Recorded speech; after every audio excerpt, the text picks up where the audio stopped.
Hi guys, welcome back to the Player YouTube channel. You join me, AJ, out in what can only be described as utter pure automotive porn, because this is the Ford Mustang Mach1.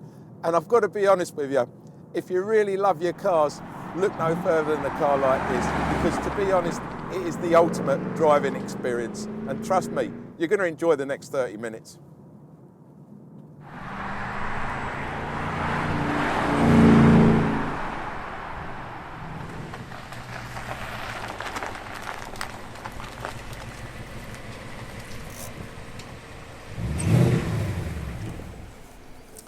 This new 2021 Mach1 was brought in to bridge the gap between the existing GT car and the Shelby cars as well. And I think it's doing an amazing job. It's a stunning looking car, and it's a real tribute to the iconic 1969 car that it's replicating today here in 2021.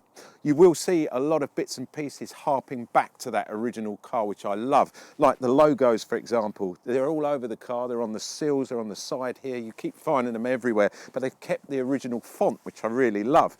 And round at the front here, you will also see there are a couple of what probably were the lights. And if you look at the original car, the 69 car, again, they had lights in there. I suppose if you really wanted to, you could get some lights to fit in there. But the idea of these is if you're on a track day or somewhere like that, you need a little bit more cooling, you can actually take these out and that will give you more air under that bonnet.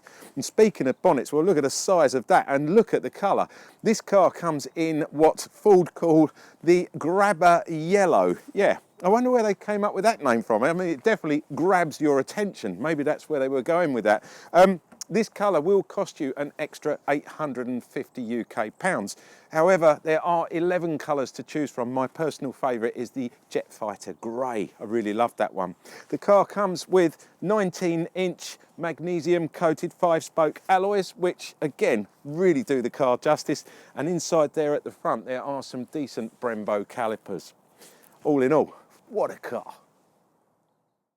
So with the new Mach1, you get some nice little modern touches, like the door mirrors here. They are foldy innie, they're also heated, and they incorporate the turn signal. Very nice. You get some LED headlights and some LED daytime running lights. A Mach1 front splitter and a belly pan that actually give this car 25% more downforce. An easy fuel capless filler. Some light up sills with the Mach1 logo. A lowered rear diffuser stolen from the GT500. Some amazing LED rear tail lights. An active valve performance exhaust with 4.5-inch tips either side.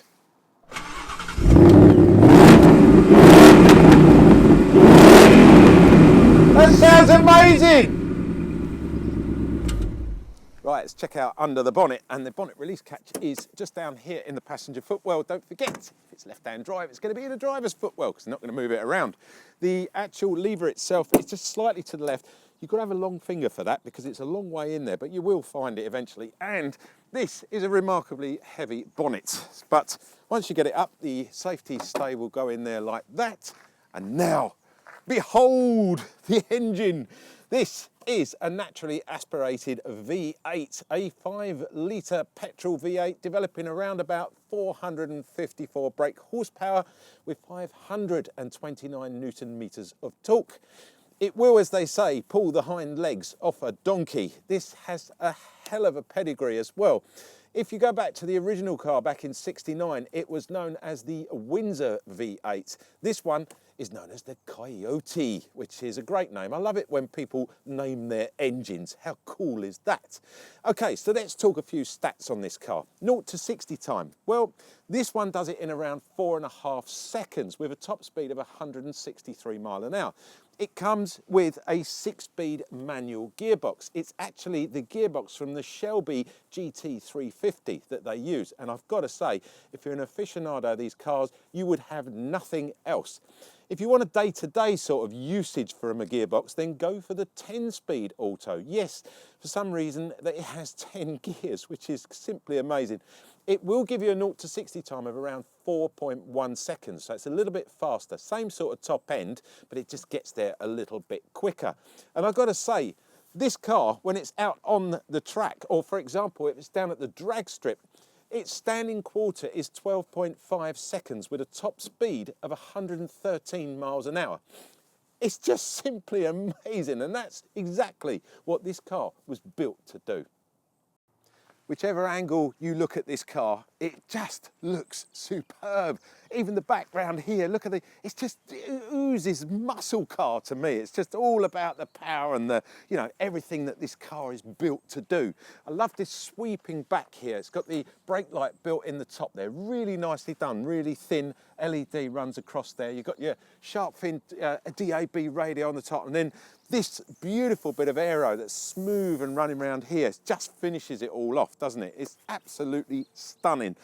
In the centre here, you've got your Mach1 logo. You can't miss that. Again, using the original font. You've got some nice glossy black in here. Got a bit of aero down the bottom here. It's just all so nice. Right, that bit was all good. Then, bit of a mess up here in my opinion, because if you want to open the boot, you've got to put your hand down here where the number plate is.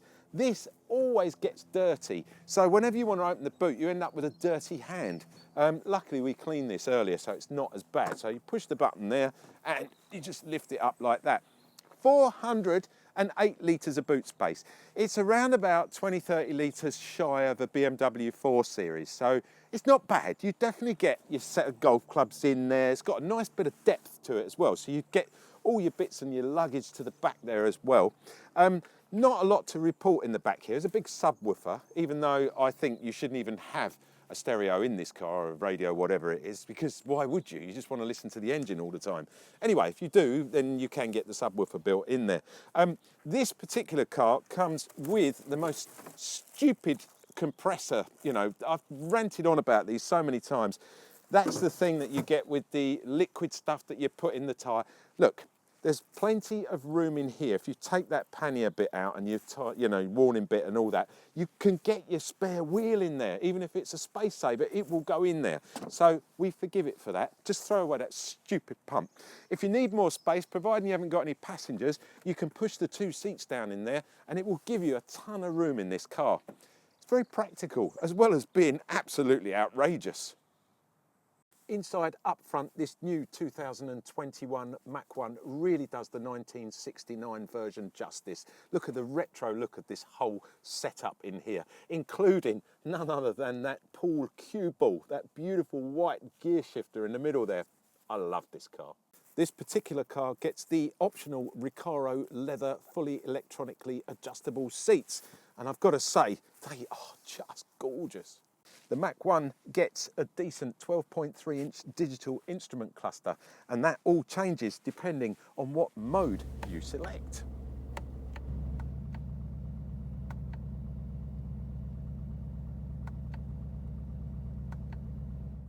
There's a decent 3-spoke leather steering wheel, a multi-function steering wheel no less. It's also heated.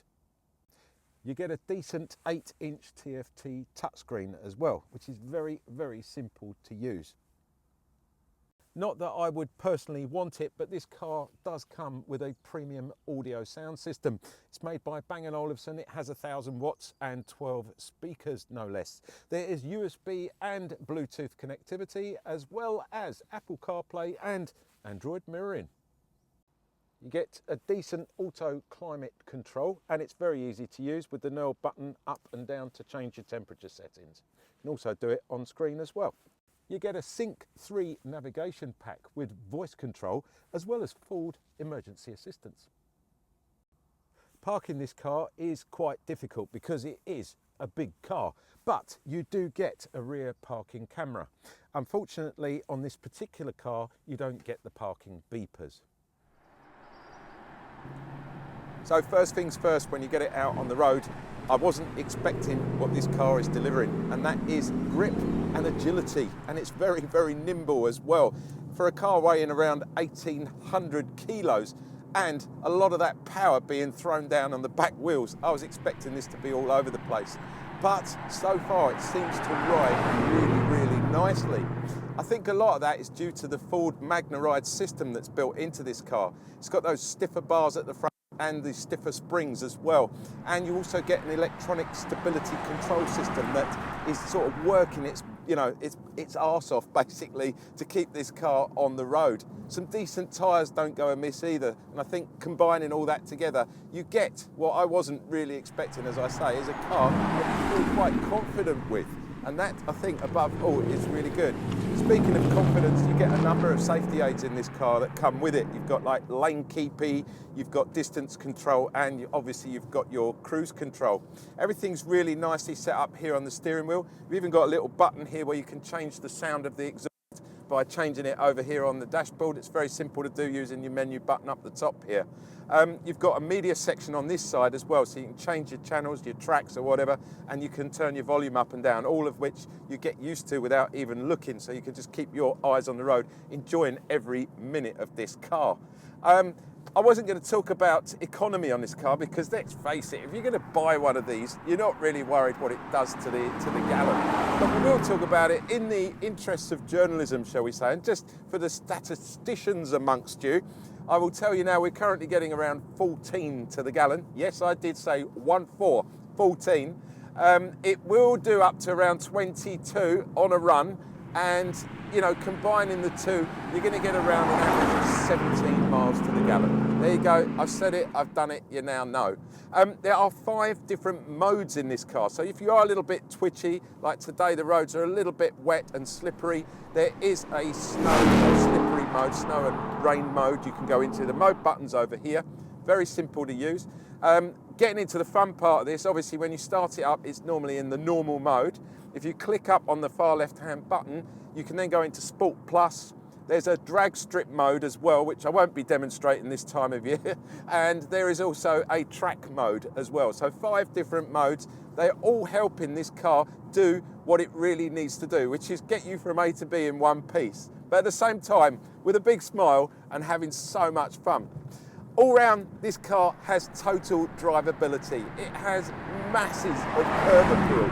And really, you'd think that the price would reflect that as well. But I don't think it does. I think it's very reasonably priced with your entry car around about 56,000 UK pounds.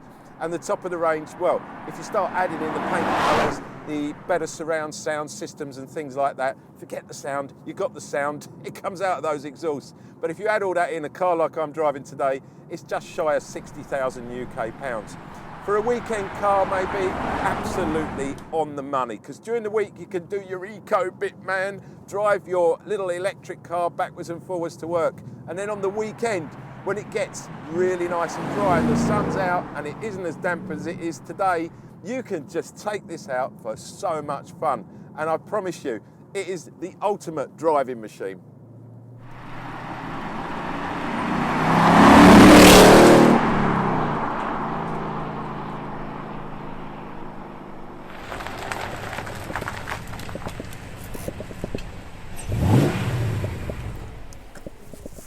There you have it, guys. That was the Mustang Mach1, and what a car. I've had such a week driving this about, testing it, feeling what exactly it's like to drive an American muscle car. Suggest you do the same. Get yourself down to your Ford garage and get a test drive in one of these, because it's going to seriously blow you away.